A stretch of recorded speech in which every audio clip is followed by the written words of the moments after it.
Well, fentanyl being smuggled in over the U.S. southern border is killing Americans, plainly put, and you see it in the headlines. In the past 24 hours alone, Florida police seizing enough fentanyl to kill 1.5 million adults.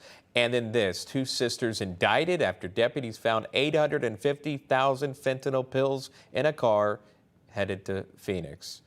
That from one of the local affiliates there in Arizona. CDC saying this, there were 71,000 synthetic opioid overdoses in 2021 alone, again, largely driven by illicit fentanyl. And our next guest wants stiffer penalties for fentanyl traffickers nationwide in hopes of saving lives and to stop the ones causing that problem and a major issue here. Joining us now, Republican Congressman from Tennessee, Tim Burchett. Good to see you, Congressman. Thank you so much for coming on. We appreciate that. Talk to me about the Fentanyl Traffic Elimination Act, this effort to curb fentanyl pouring in to this country. Right. In July, they seized over 2,000 pounds of it, enough to kill every man, woman, and child in America coming over our southern border. The Democrats will tell you that it's coming in by cars on other borders, San Diego, through our ports of entry and things like that. The reality, though, is we've just seized 2,000 pounds at our southern border, and we're hardly even checking it there because, as you well know, people are just walking over as they feel like it. And our president is like the old man on the front porch yelling at the kids to stay off the grass. It's nobody's paying him any attention, and they shouldn't. And this bill will basically just give a life sentence to someone who's caught trafficking fentanyl.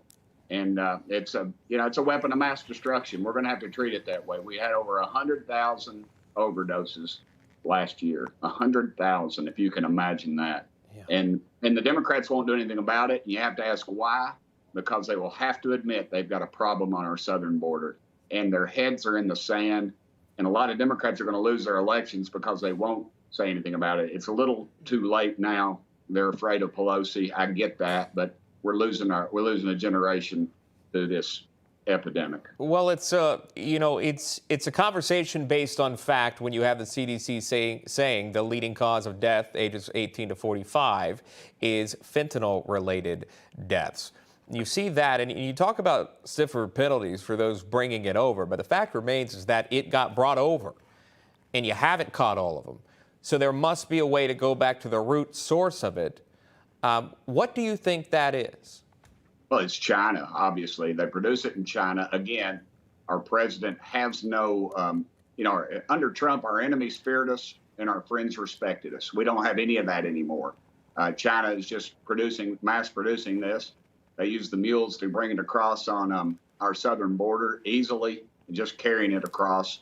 And I suspect we're just scratching the surface. I talked to a man from another state. Actually, his son was on a prescription drug, and he couldn't get it. And a friend gave him some of his, and they found the kid dead, and the actual pill was still in his mouth. It was that strong. It took him out like that. Oh my goodness. So, and you multiply that across our country, they're lacing weed with it. They're lacing all these other drugs our college kids are using.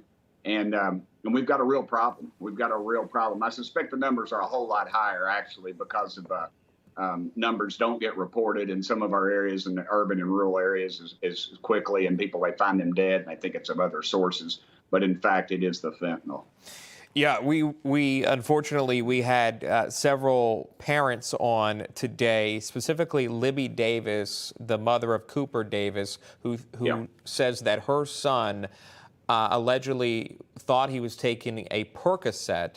It was not a Percocet, and eventually being a fentanyl pill, overdosed, passed away. Introducing now the Cooper Davis Act by one of the Congress members there. Sure.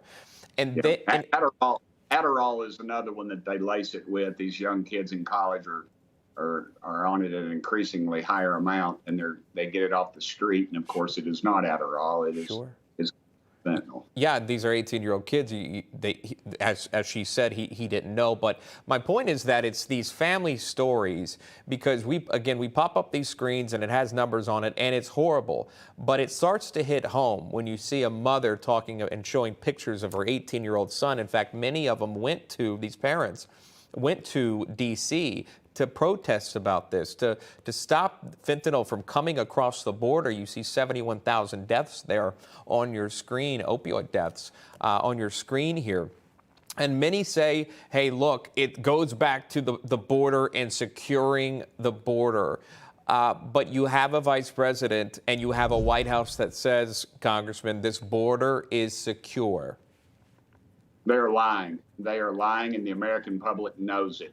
They are a complete failure economically and everything else. But this is one issue that we should agree on. You know, yesterday everybody wore these little purple ribbons celebrating recovery, and that is a great thing. I have several of my closest friends who've been in recovery, and I celebrate that they've crossed that milestone. But when we ask some of the people who are putting it on, say, what about the problem at the border with fentanyl? And they say, oh, we don't want to get into politics of it. And this is Congress. This is what politics is. This is where we solve problems, or we attempt to. And the Democrat leadership is completely blind to this and are not listening to what's going on in this country to save their own butts. And the American public needs to wake up. We didn't have this problem. The problem, it started a long time ago, but Trump understood it. He understood the border. He understood border security. They fought him on spending $4 billion on the border. Yet this president, we just sent $40 billion to Ukraine in one chunk, and we sent probably twice that much when you cut down to everything. So, you know, our priorities are way out of whack. We need to start looking after our own people and stop worrying about overseas, something we have no control over. We have control over this. We can control our borders. Well, voting. A country without ceases to be a country, and that is what they're after, is anarchy, I suspect. And that's what they're getting right now. Voting matters. Midterms will be in November 8th. We'll see what happens there.